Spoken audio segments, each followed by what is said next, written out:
मुझे बहुत खुशी है कि यूथ कांग्रेस, जिसने हमेशा हमारे, आप ये समझ लीजिए, नर्सरी का रोल अदा किया है। हमारे अनेकों नेता इस नर्सरी में से निकले हैं, बल्कि अभी बाहर हमारे जो सीनियर नेता बैठे थे, उनसे हम बात कर रहे थे, वो भी कभी अपने ज़माने में यूथ कांग्रेस में थे। और यूथ कांग्रेस ने हमेशा कार्य किया है सकारात्मक, प्रोडक्टिव, चाहे हम सत्ता में रहे हों चाहे विपक्ष में रहें। और ये स्वाभाविक है कि जब विपक्ष में होते हैं तो और ज्यादा निखर कर कोई भी संगठन और ज्यादा निखरता है, लोगों को काम करने का भी एक अलग मजा आता है और तरीका भी होता है। भारतीय जनता पार्टी सरकार जब से आई, राज्य में, केंद्र में, उनकी गलत नीतियों के खिलाफ आवाज उठाने में यूथ कांग्रेस अग्रणी रही है। आपने देखा, आप तो खुद मीडिया से हैं,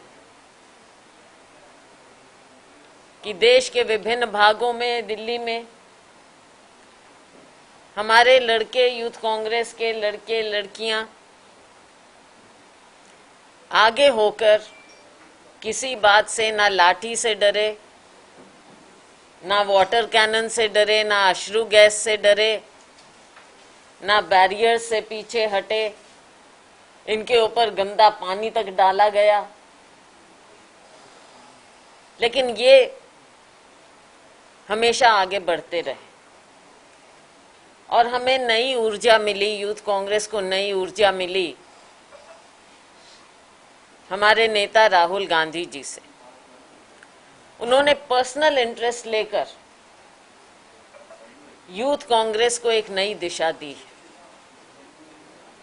देश भर में यूथ कांग्रेस के माध्यम से हमारे नए नेता आगे आ रहे हैं। बहुत लंबा रास्ता इन्हें तय करना है। अभी कोविड के समय में भी यूथ कांग्रेस ने लोगों की सेवा करने में नए आयाम स्थापित किए। आपने देखा कि यूथ कांग्रेस के अध्यक्ष श्रीनिवास जी के नेतृत्व में, यूथ कांग्रेस के इंचार्ज कृष्णा अलावरू जी के नेतृत्व में पूरे देश में यूथ कांग्रेस ने धूम मचाई, सेवा की, बल्कि अंतर्राष्ट्रीय सुर्खियों में भी यूथ कांग्रेस आई अपने सेवा के जरिए।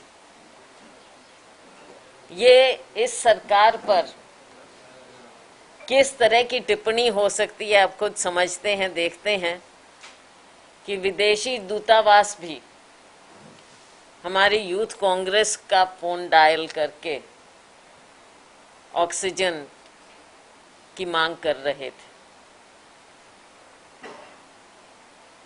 वो मैं जो डिप्लोमेटिक बात हुई, सरकारी बात हुई, उसमें नहीं जाऊंगी, लेकिन सिर्फ ये दर्शाता है कि हमारे यूथ कांग्रेस के लोग इस कार्य में अग्रणी रहे और उनके इस कार्य को पहचाना गया। चाहे दवाइयां बांटनी हो, खाना, पिछले कोविड से जो रसोई चली वो भी सबने देखा, खाना किस तरह हर रोज ताजा खाना बनाकर बांटा जाता था। चाहे किसान आंदोलन रहा, वहां पर भी खाना बांटा, लगातार रसोई चली। खाना बांटा जा रहा था, अभी भी। तो कहीं भी कोई भी कार्य हो, सर्दी गर्मी, कोई भी किसी भी तरह की आवाज उठानी हो, लोगों के हित में हमारी यूथ कांग्रेस अग्रणी रही। यूथ कांग्रेस का इलेक्शन का एक सिस्टम है, उसके तहत, क्योंकि समय ऐसा रहा पीछे, कोरोना का 2 साल आप समझ लीजिए कि ऐसे चले गए, तो इनके इलेक्शन नहीं हो पाए। लेकिन अब यूथ कांग्रेस के इलेक्शन की प्रक्रिया हरियाणा में शुरू हो रही है। उसके डिटेल्स आपको हमारे साथी बताएंगे। यूथ कांग्रेस पूरी स्टेट में, क्योंकि कुंडू जी का कार्यकाल खत्म हो गया, नया चुनाव हो नहीं पाया, लेकिन अब ये कोविड को देखते हुए सारा सिस्टम ऑनलाइन करेंगे, मेंबरशिप भी ऑनलाइन होगी और इलेक्शन भी ऑनलाइन होगा।